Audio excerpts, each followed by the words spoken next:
도심의 재래시장은 이른 아침부터 활기찬 소리로 가득 찼습니다. 새벽부터 준비한 각종 식재료들이 가게마다 정성스럽게 진열되어 있었죠. 이곳에서 10년째 식당을 운영 중인 서미연은 오늘도 어김없이 장을 보고 있었습니다. 그녀의 두 손에는 무거운 감자 박스가 들려 있었고 이마에는 땀방울이 맺혀 있었습니다. 아이고, 무거워라. 미연은 한숨을 내쉬며 식당으로 향하는 골목길을 돌아섰습니다. 그때였어요. 그녀의 발이 살짝 미끄러지면서 박스 위에 놓인 감자 몇 개가 바닥으로 떨어졌습니다. 둥글게 생긴 감자들은 골목길을 따라 대굴대굴 굴러갔죠. 아이고, 이를 어쩌나. 미연이 당황하며 박스를 내려놓으려는 찰나 골목 한편에 웅크리고 앉아있던 한 사람이 재빠르게 일어났습니다. 허름한 옷차림의 노숙자처럼 보이는 남자가 빠른 동작으로 굴러가는 감자들을 하나둘 주워 담았어요. 여기 있습니다. 남자는 정중한 목소리로 말하며 감자들을 미연에게 건넸습니다. 그의 차림새는 초라했지만 눈빛은 맑고 선했습니다. 미연은 잠시 그 눈빛에 이끌려 남자를 바라보았죠. 그의 얼굴은 지친 듯 했지만 예의 바른 태도에서 뭔가 특별한 기품이 느껴졌어요. 고맙습니다. 도와주셔서. 별 말씀을요. 조심해서 가세요. 남자가 다시 자리로 돌아가려 할 때 미연은 문득 생각이 스쳤습니다. 지난주부터 주방 보조가 필요했던 참이었거든요. 저기요. 혹시 일자리가 필요하신가요? 남자는 멈춰서서 미연을 바라보았습니다. 그의 눈에는 의문과 함께 희미한 기대감이 어렸어요. 제가 근처에서 식당을 운영하는데 주방 일손이 좀 필요해요. 관심 있으세요? 남자는 잠시 망설이는 듯 했지만 이내 고개를 끄덕였습니다. 그렇게 장기호라는 이름의 노숙자는 미연의 식당으로 향하게 되었죠. 운명의 만남이 시작된 순간이었습니다. 첫 출근 날 아침, 미연은 장기호에게 주방 구석에 마련된 작은 공간을 가리켰습니다. 여기서 옷 갈아입고 이 앞치마 사용하세요. 일단 간단한 일부터 시작하죠. 기호는 말없이 고개를 끄덕이고 깨끗하게 세수를 한 후 앞치마를 둘렀습니다. 그의 모습은 어제와는 사뭇 달랐어요. 허름했지만 정갈하게 빗어넘긴 머리카락, 깔끔하게 면도한 얼굴. 이제는 거리의 노숙자가 아닌 한 명의 주방 보조로 서 있었죠. 오늘은 고기 손질부터 배워볼까요? 이렇게 일정한 크기로 잘라야 합니다. 미연이 시범을 보이려는 순간 기호는 조용히 칼을 집어들었습니다. 그리고 그 다음 일어난 일은 주방의 모든 사람들을 놀라게 했어요. 기호의 손놀림은 마치 오랜 세월 칼을 다뤄온 사람처럼 능숙했기 때문입니다. 고기 덩어리는 그의 손끝에서 마치 마법처럼 완벽히 동일한 크기의 조각들로 변해갔습니다. 칼질 소리가 주방에 리드미컬하게 울려 퍼졌어요. 그것은 마치 음악처럼 경쾌하면서도 우아했습니다. 미연은 입을 다물지 못한 채 그를 바라봤죠. 어디서 이렇게 배우셨어요? 기호의 손이 멈췄습니다. 그의 표정이 순간 혼란스러워졌고 이내 고통스러운 기색을 띠었어요. 그는 천천히 칼을 내려놓고 왼쪽 관자놀이를 손가락으로 누르며 눈을 질끈 감았습니다. 괜찮으세요? 미연이 걱정스럽게 물었습니다. 머리 한쪽이 하얘요. 사고 전의 일은 잘 기억이 안 납니다. 기호는 힘겹게 말했어요. 그의 눈빛이 허공을 더듬었죠. 마치 안개 속에서 무언가를 찾는 듯 했습니다. 가끔 이미지만 떠올라요. 고급스러운 주방, 사람들의 목소리, 그리고 기호는 다시 관자놀이를 꾹 눌렀습니다. 그의 눈앞에 프라이팬이 날아드는 장면이 스쳐 지나갔어요. 누군가의 분노에 찬 얼굴, 큰 소리, 그리고 뒤통수를 강타한 충격. 괜찮아요. 무리하지 마세요. 미연은 그의 어깨를 가볍게 짚으며 말했습니다. 그녀의 마음속에 의문이 피어났지만 더 캐묻는 것은 자제했죠. 지금 그가 필요한 건 질문이 아니라 안정이라고 생각했으니까요. 하지만 분명한 건 장기호라는 사람이 평범한 노숙자가 아니라는 사실이었습니다. 그의 손끝에서 빛나던 기술은 수년간의 훈련 없이는 불가능한 것이었으니까요. 그 후로 며칠간 미연은 장기호에게 무리한 일을 시키지 않았습니다. 식재료 손질이나 설거지 같은 단순한 작업부터 차근차근 맡기며 그의 상태를 살폈지요. 하지만 기호의 손놀림은 언제나 프로페셔널했습니다. 뛰어난 감각과 정확성이 묻어나는 모습에 주방 직원들은 하나둘 그에게 관심을 보이기 시작했어요. 저 사람 정말 거리에서 살았던 거 맞나요? 한 직원이 미연에게 조용히 물었습니다. 미연도 고개를 갸웃했지요. 그의 존재는 점점 더 수수께끼로 다가왔습니다. 거친 외모 아래 숨겨진 실력은 단순한 주방 보조를 넘어선 무언가가 있었어요. 그러나 모두가 기호를 환영한 것은 아니었습니다. 주방장 민석은 날이 갈수록 불편한 기색을 감추지 못했어요. 특히 미연이 기호에게 보이는 호의가 마음에 들지 않았지요. 민석의 눈에는 그저 동정심으로 데려온 노숙자에 불과했으니까요. 사장님, 그 사람 정체도 모르고 너무 믿는 것 아닙니까? 돈 관리도 시키고. 민석의 말에 미연은 단호히 대답했습니다. 민석 씨, 사람은 겉모습만으로 판단하면 안 됩니다. 그분 실력이 어느 정도인지 봤잖아요.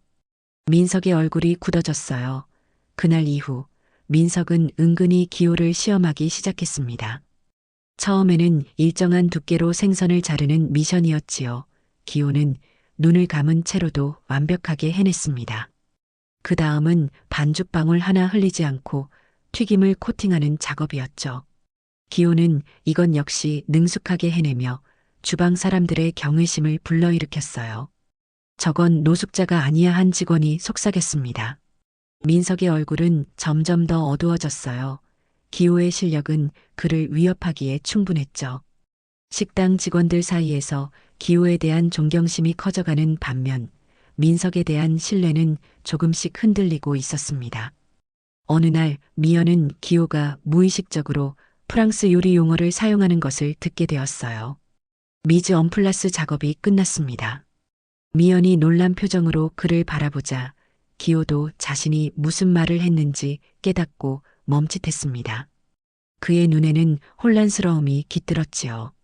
방금 무슨 말을 한 거죠? 미연이 물었습니다. 저도 모르겠어요.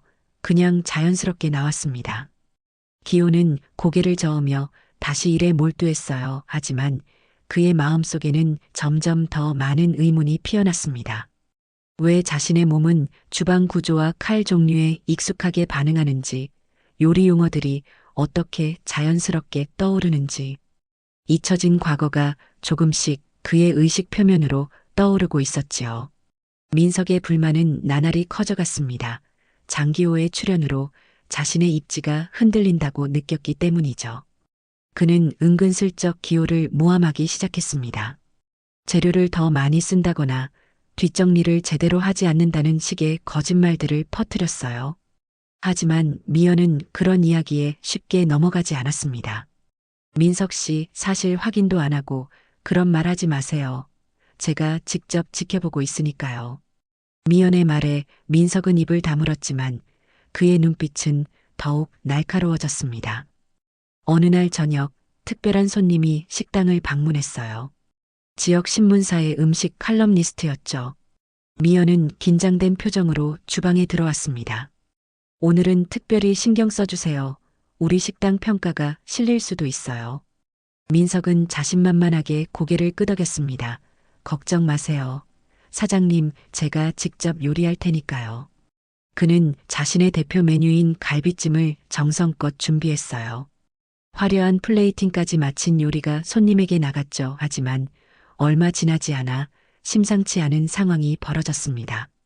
손님이 한 입 먹고 얼굴을 찌푸리더니 음식을 뱉어냈던 거예요. 이게 무슨 맛입니까? 고기가 질기고 간도 제대로 안 되어 있네요. 주방으로 돌아온 요리 앞에서 민석은 당황했습니다. 어떻게 이런 일이 생겼는지 설명할 수 없었어요. 식당은 순식간에 긴장감으로 가득 찼죠. 미연의 얼굴이 하얗게 변했습니다. 수년간 쌓아온 식당의 평판이 한순간에 무너질 위기였어요. 어떻게 된 일이에요, 민석 씨? 미연이 떨리는 목소리로 물었습니다. 민석은 변명하려 했지만 말문이 막혔어요. 그때 조용히 지켜보던 기호가 한 걸음 앞으로 나섰습니다. 실례지만 한번 제가 해볼 수 있을까요? 미연이 기호를 바라보았습니다. 막막한 상황에서 그의 진지한 눈빛이 유일한 희망처럼 느껴졌어요. 기호 씨, 당신이라면 다르게 만들 수 있을 거예요. 미연의 말에 민석이 비웃듯 끼어들었습니다. 거지가 뭘 안다고. 제가 다시 한번 만들어 볼게요. 하지만 미연은 단호했어요. 아니요. 이번엔 기호 씨에게 기회를 주겠습니다. 주방은 숨죽인 침묵 속에 빠졌습니다. 기호는 천천히 앞치마를 고쳐매고 재료 앞에 섰어요. 그의 손길은 자신감 있고 정확했습니다. 마치 오랜 시간 이 순간을 위해 준비해온 것처럼 보였죠. 그는 갈비를 다시 손질하고 특별한 양념을 만들었습니다. 주방 직원들은 그의 손놀림에 빠져들며 고개를 갸웃거렸어요. 저 양념법은 본 적이 없는데. 기호는 침착한 표정으로 요리를 완성했습니다. 찜기 안에서 김이 모락모락 피어오를 때 그의 눈에는 이상한 빛이 어렸어요. 마치 잃어버린 기억의 조각을 찾은 듯한 표정이었습니다. 서빙용 커버가 열리자 찜기 안에서 김과 함께 황금빛 요리가 올라왔습니다. 그 향기는 주방 전체를 가득 채우며 모든 이들의 시선을 사로잡았어요. 미연은 기대와 긴장이 뒤섞인 표정으로 요리를 받아들었습니다. 정말 근사해 보이네요. 미연이 요리를 들고 홀로 나가는 동안 주방에는 무거운 침묵이 감돌았어요. 민석은 구석에서 팔짱을 낀 채 못마땅한 표정을 지었고 다른 직원들은 호기심 어린 눈으로 홀 쪽을 바라보았죠. 몇 분 후 미연이 환한 미소를 지으며 주방으로 돌아왔습니다. 손님이 절찬하세요. 셰프를 직접 만나보고 싶다고 하십니다. 모두의 시선이 장기호에게 쏠렸어요. 그는 약간 당황한 듯 했지만 미연의 재촉에 홀로 향했습니다. 음식평론가는 기호를 보자마자 눈을 크게 떴습니다. 이 맛 어디서 배우셨습니까? 정말 오랜만에 맛보는 훌륭한 요리입니다. 기호는 대답을 망설였습니다. 그의 마음속에서는 무언가가 꿈틀거리고 있었어요. 흐릿했던 기억의 조각들이 하나둘 모이기 시작했죠. 사실 저도 잘 기억이 나지 않습니다. 머리를 다쳐서. 평론가의 눈빛이 더욱 진지해졌어요. 혹시 장기호 셰프 아니십니까? 그 순간 기호의 머릿속에 번개가 치듯 기억이 스쳐 지나갔습니다. 고급 레스토랑의 주방, 수많은 셰프들 사이에서 지시를 내리던 자신의 모습, 그리고 프랑스 요리 대회에서 수상하던 순간까지. 저 맞습니다. 제가 장기호입니다. 그의 목소리는 떨렸지만 눈빛은 확신에 차 있었어요. 미연은 놀란 표정으로 그를 바라보았고 홀에 있던 다른 손님들도 술렁이기 시작했습니다. 평론가는 자리에서 일어나 기호의 손을 꼭 잡았습니다. 이런 곳에서 당신을 만나다니. 3년 전 갑자기 업계에서 사라지셔서 모두가 궁금해했습니다. 무슨 일이 있으셨던 건가요? 기호의 머릿속에 또 다른 기억이 떠올랐어요. 자신의 레스토랑 주방에서 벌어진 격렬한 말다툼, 제자였던 민석의 분노에 일그러진 얼굴, 그리고 뒤통수를 강타한 무거운 프라이팬. 그의 시선이 주방으로 향했습니다. 유리창 너머로 보이는 민석의 얼굴은 백지장처럼 하얗게 변해 있었어요. 그들의 눈이 마주쳤고 민석은 곧바로 시선을 피했습니다. 그제야 모든 퍼즐 조각이 맞춰지기 시작했죠. 긴 이야기입니다. 다음에 기회가 되면 말씀드리겠습니다. 기호는 공손히 대답하고 주방으로 돌아왔습니다. 그의 발걸음은 무거웠지만 마음은 이상하게 가벼웠어요. 잃어버렸던 자신의 정체성이 드디어 돌아온 것 같았으니까요. 주방으로 돌아온 장기호를 향해 모든 시선이 집중됐습니다. 미연은 놀란 표정을 감추지 못한 채 그에게 다가섰어요. 장 셰프님이셨군요. 왜 말씀 안 하셨어요? 기호는 쓴웃음을 지었습니다. 말씀드리고 싶어도 할 수가 없었습니다. 저 자신도 기억하지 못했으니까요. 그의 시선이 민석에게 향했어요. 민석은 창백한 얼굴로 주방 구석에 서 있었죠.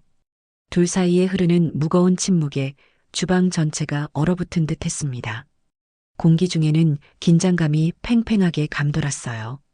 여러분, 잠시 자리를 비워주시겠어요? 민석 씨와 할 얘기가 있습니다.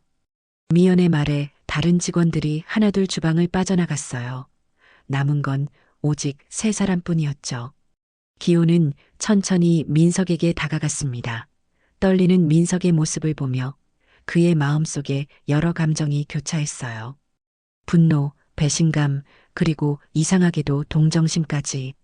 그는 한때 자신이 가장 아끼던 제자였던 이 젊은이가 어떻게 여기까지 오게 되었는지 생각했습니다. 기억나니, 민석아? 3년 전 그날 밤. 기호의 목소리는 차분했지만 그 안에는 깊은 슬픔이 묻어 있었습니다. 민석은 고개를 들지 못한 채 바닥만 바라보았어요. 그의 어깨는 죄책감으로 무거워 보였습니다. 내가 너를 프랑스로 유학 보내줬지 돌아와서는 내 옆에서 함께 일하자고 약속했고, 기호의 눈앞에 과거의 장면들이 선명하게 펼쳐졌습니다. 어린 민석을 처음 만났던 날, 그의 뛰어난 재능을 알아보고 끊임없이 가르쳤던 날들, 그리고 함께 세계적인 레스토랑을 운영하겠다고 꿈꿨던 미래까지. 하지만 그 모든 것이 산산조각 났죠. 인간의 욕심이 빚어낸 비극이었습니다. 그날 내가 내 레시피를 훔쳐 다른 레스토랑에 팔았다는 사실을 알게 됐어. 내 평생의 노하우가 담긴 그 레시피들을. 기호의 목소리에는 배신감이 묻어났지만 그 안에는 이상하게도 평온함도 함께 있었어요. 마치 오랜 시간 동안 이 순간을 준비해온 듯 했습니다. 민석의 어깨가 떨렸고 그의 눈에서는 눈물이 흘러내렸어요. 죄송합니다. 제가 당신을 밀었어요. 그날 당신이 너무 무서웠거든요.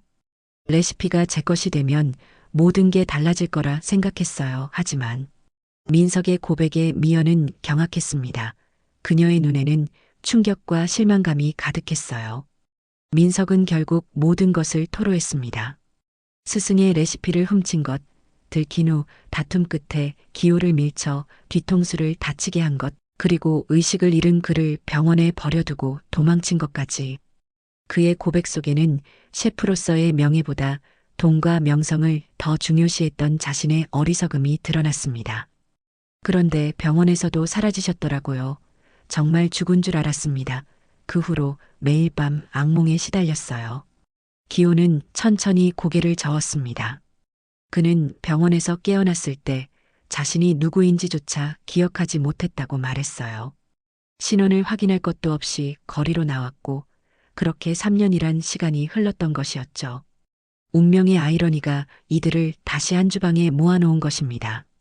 민석의 고백 이후 주방은 무거운 침묵에 휩싸였습니다. 미연은 상황을 정리하기 위해 결단을 내려야 했어요. 그녀는 한동안 생각에 잠겼다가 마침내 입을 열었습니다.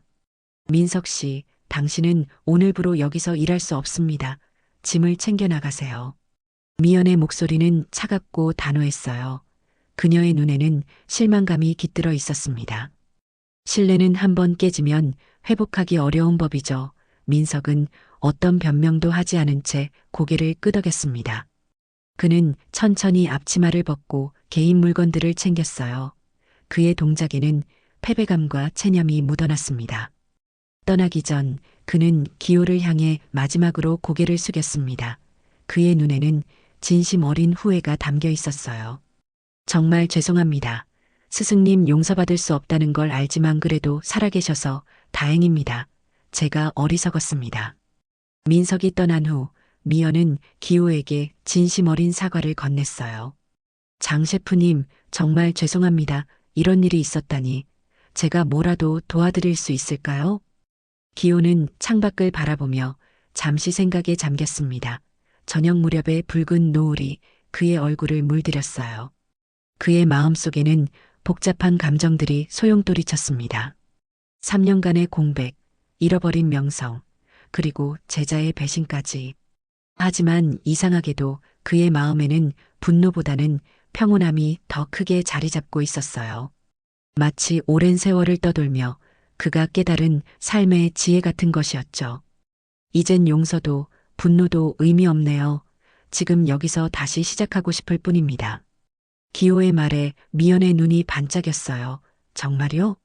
여기서 계속 일하실 생각이세요? 기호는 고개를 끄덕였습니다. 그의 눈빛에는 결연함이 담겨 있었어요. 당신이 기회를 주셨잖아요. 제가 누구인지도 모르는 상태에서 저를 믿어주셨죠. 그 은혜는 잊지 못할 겁니다. 명예나 유명세보다 중요한 건 사람과 사람 사이의 신뢰라는 걸 이제야 깨달았습니다. 미연은 감동한 표정으로 기호의 손을 꼭 잡았어요. 장 셰프님, 저희 식당은 작지만 셰프님의 재능을 펼치기에 충분한 공간이 될 거예요. 함께 이 식당을 키워가면 어떨까요? 화려한 간판보다는 진실된 맛으로 사람들에게 기쁨을 드리는. 기호는 그녀의 제안에 미소 지었습니다. 그것은 그가 오랫동안 꿈꿔왔던 진정한 요리의 본질이었으니까요. 화려한 장식보다는 음식 자체의 맛과 정성, 그리고 그것을 맛보는 사람들의 행복에 초점을 맞추는 요리. 그 순간 주방 밖에서 소란이 일어났습니다. 평론가가 다른 손님들을 데리고 주방 앞에 몰려온 것이었어요. 그들은 모두 장기호를 보기 위해 모여들었습니다. 질문이 쏟아졌지만 기호는 차분히 미소 지었습니다. 그는 미연을 바라보며 말했어요. 이 식당이 제 새로운 시작점이 될 것 같습니다. 괜찮으시다면요. 일주일 후 미연의 식당은 완전히 달라져 있었습니다. 장기호의 이름이 알려지면서 손님들이 문전성시를 이루었어요.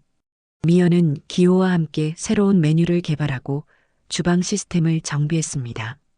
작은 식당은 이제 지역의 명소로 거듭나고 있었죠. 하지만 그들은 규모를 확장하기보다 음식의 질과 직원들의 행복에 더 중점을 두었습니다. 장 셰프님, 이렇게 많은 변화가 있을 거라고는 상상도 못했어요. 이제는 예약을 받아야 할 정도니까요. 미연이 주방 한켠에서 행복한 미소를 지으며 말했습니다. 주방은 활기찬 에너지로 가득 차 있었어요. 새로 영입된 젊은 셰프들은 기호의 지도 아래 열심히 배우고 있었고 그들의 얼굴에는 진지함과 열정이 가득했습니다. 기호는 천천히 고개를 끄덕였어요. 그의 눈빛에는 평온함이 깃들어 있었습니다. 잃어버렸던 3년이라는 시간을 한탄하기보다 지금 이 순간을 소중히 여기는 마음이 더 컸기 때문이죠. 그의 인생에서 가장 어두운 시간이 오히려 가장 값진 가르침을 준 셈이었습니다. 사람의 인생은 정말 예측할 수 없네요. 제가 거리에서 주워온 감자가 이런 행운을 가져올 줄이야. 모든 것에는 이유가 있는 것 같습니다. 미연의 말에 기호도 미소를 지었습니다. 그들은 이제 단순한 고용주와 직원이 아니라 서로의 꿈을 함께 이루어가는 동반자가 되어가고 있었어요. 매일 아침 시장에서 신선한 재료를 고르는 일부터 밤늦게까지 새로운 메뉴를 연구하는 시간까지 모두가 의미 있었습니다. 그날 저녁 미연은 특별한 물건을 가지고 주방으로 들어왔습니다. 그녀의 손에는 새하얀 셰프 유니폼과 이름표가 들려 있었어요. 주방의 모든 직원들이 모여 지켜보고 있었죠. 장 셰프님을 위한 선물입니다. 우리 모두의 마음을 담았어요. 기호는 놀란 표정으로 유니폼을 받아들었습니다. 가슴 부분에는 금색 실로 새겨진 이름표가 부착되어 있었죠. 장기호 수석 셰프. 그의 손이 살짝 떨렸습니다. 잃어버렸던 정체성, 그리고 꿈을 다시 찾는 순간이었어요. 정말 감사합니다. 여러분이 아니었다면 저는 아직도 길거리를 헤매고 있었을 거예요. 기호는 조용히 말했지만 그 목소리에는 깊은 감사함이 담겨 있었습니다. 미연은 그의 어깨를 가볍게 두드렸어요. 이제 착용해 보실래요? 오늘 저녁은 특별한 손님들이 많이 오신다고 하네요. 모두 장 셰프님의 요리를 기대하고 계시죠. 기호는 탈의실로 향했습니다. 거울 앞에 선 그는 한동안 자신의 모습을 바라보았어요. 노숙자의 초라한 모습은 이제 온전히 사라졌고 그 자리에는 당당한 셰프의 모습이 서 있었습니다. 하지만 그에게는 이전과는 다른 무언가가 있었어요. 더 깊은 겸손함과 따뜻함이 그의 눈빛에 깃들어 있었죠. 삶의 밑바닥을 경험한 사람만이 가질 수 있는 지혜였습니다. 그는 천천히 유니폼을 입었어요. 흰색 셰프복이 그의 몸에 완벽하게 맞았죠. 마치 오랜 시간 그를 기다려온 것처럼 주방으로 돌아온 기호를 보며 모든 직원들이 박수를 쳤습니다. 미연은 눈시울을 붉히며 그를 맞이했어요. 여러분, 오늘부터 우리 식당은 새로운 시작을 합니다. 장기호 셰프님과 함께요. 음식을 통해 사람들에게 행복을 전하는 진정한 요리의 가치를 실현해 나갈 것입니다.